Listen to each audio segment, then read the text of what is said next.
Seal pups in a rescue centre, separated from their mother by a violent tidal surge. Now cared for by the RSPCA, these pups are lucky survivors. An unknown number was swept away. Baby otters found on a road, also believed to be victims of flooding. And on the Norfolk coast, the RSPB filmed one of the many birds that didn't get away. What's emerging is how wildlife has suffered in this winter of storms. This is worse than anything we've ever seen before. This impact of this tidal surge, it was the highest ever recorded in many parts, and the impact to these wildlife sites is in some cases devastating. Up and down the coast, nature reserves have been ruined. Seawater now flows through breaches in the defences.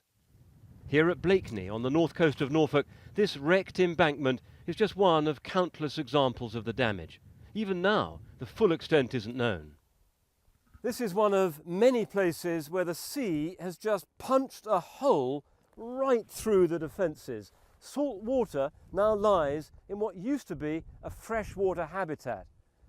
There are hundreds of breaches like this around the country, so tough choices lie ahead about where to repair and where to give up. A nature reserve like this depends on fresh water to survive.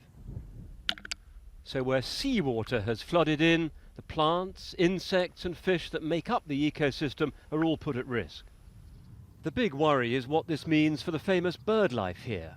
Some birds can adapt, but others rely on the food chain provided by fresh water.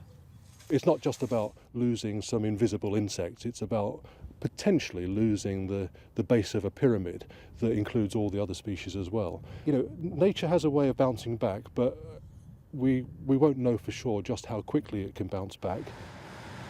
Repairs to a broken barrier. This is to guard houses, not wildlife. There's a limited budget and not everything can be protected. No wonder people are nervous. Marie Strong is the county councillor for the area, and she says the priorities for flood defence are clear. The first thing's got to be homes and people and businesses, because that's people's livelihoods. It's not just saying, oh, that shop's got to be kept going. That has a knock-on effect on people's lives. But of course, so does the wildlife, and particularly around here, that does have an effect on tourism. So that's got to follow, but it does need to follow.